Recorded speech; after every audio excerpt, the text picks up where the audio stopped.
Assalamualaikum warahmatullahi wabarakatuh. Selamat siang kawan pajak.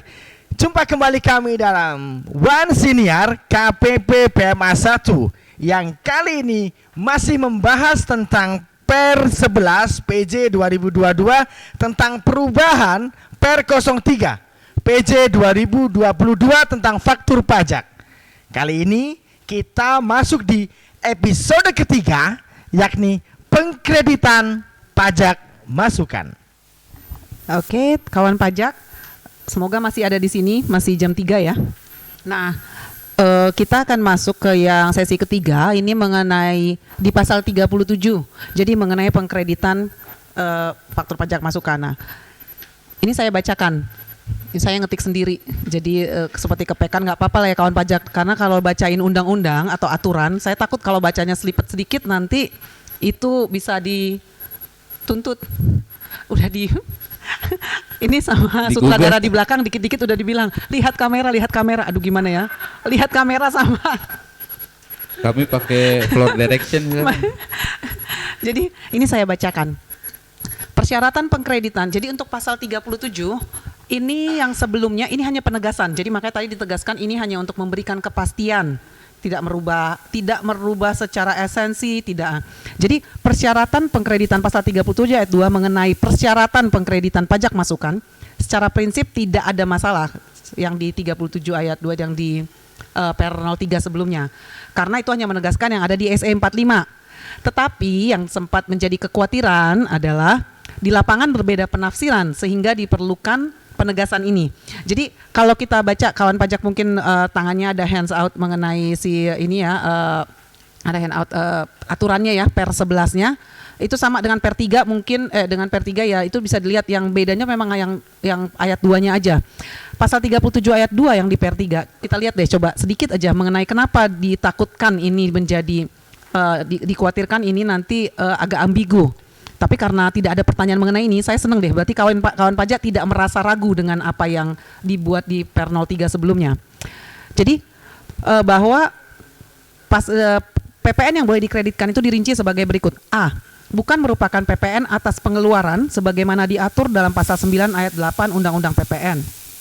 Misalnya faktur pajak yang tidak berhubungan dengan usaha, yang faktur pajaknya tidak lengkap gitu kan.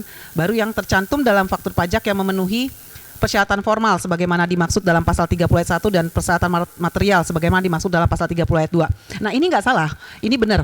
Tapi yang dikhawatirkan adalah jika misalnya ada yang naif merasa menganggap bahwa cuman perlu 2 itu aja untuk faktur pajak itu bisa dikreditkan.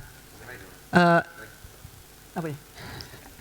Padahal kan ternyata enggak ya, maksudnya kan ketika dirinci itu terkait dengan pengkreditan pajak masukan kita kan tahu masih ada ketentuan-ketentuan umum lainnya yang harus dipertimbangkan, yang harus dipenuhi. Jadi ya itu misalnya contohnya bahwa jika PPN itu tidak terkait dengan penyerahan yang tidak terutang PPN atau yang dipungut dengan besaran tertentu.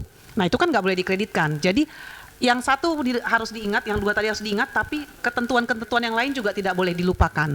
Sebenarnya itu saja untuk menegaskan mengenai faktur pajak masukan tadi.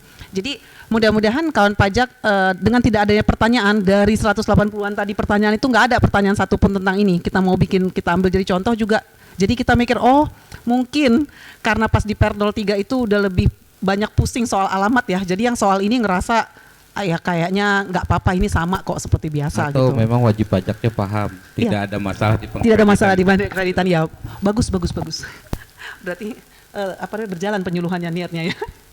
Nah, saya rasa cuman itu sih. Saatnya kita kuis. Belum. Makin lama makin sedikit gitu ya.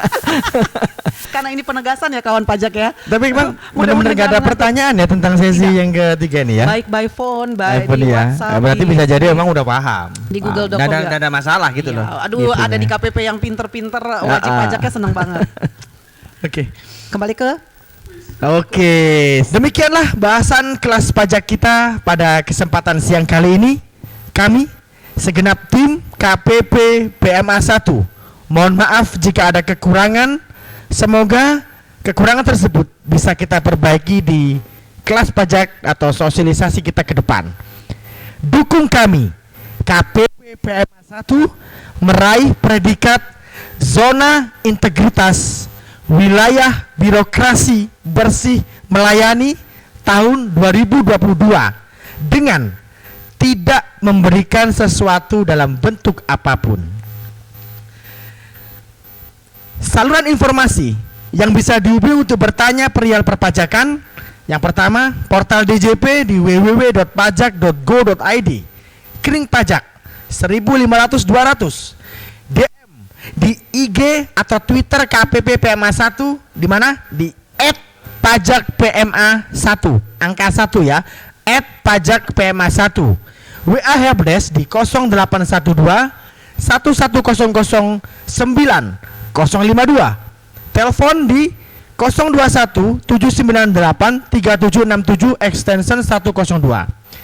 Kami juga memiliki program, yaitu kami melakukan live Instagram setiap hari Rabu pukul 2 siang yang membahas update aturan ataupun isu seputar perpajakan yang dikemas dengan ringan, tipis-tipis, tapi nggak kaleng-kaleng. Atau yang biasa kita sebut dengan rebowan. Oke, silakan follow IG dari KPP PMA 1 @pajakpma1 @pajakpma1 pakai angka ya. Agar apa? Agar bisa mengikuti live Instagram di KPP PMA 1 setiap hari Rabu jam 2. Oke. Terima kasih kepada para narasumber kita yang sangat luar biasa pada kesempatan kali ini, Kak Sondang dan Bang Dedi Yul, kepada Taxmin, para pemirsa, dan atas antusiasmenya seluruh kawan pajak untuk mengikuti acara ini dari mulai pertama kali kita buka room sampai dengan penutupan kali ini. Sampai jumpa di acara berikutnya. Pajak kuat, Indonesia maju. Wassalamualaikum warahmatullahi wabarakatuh.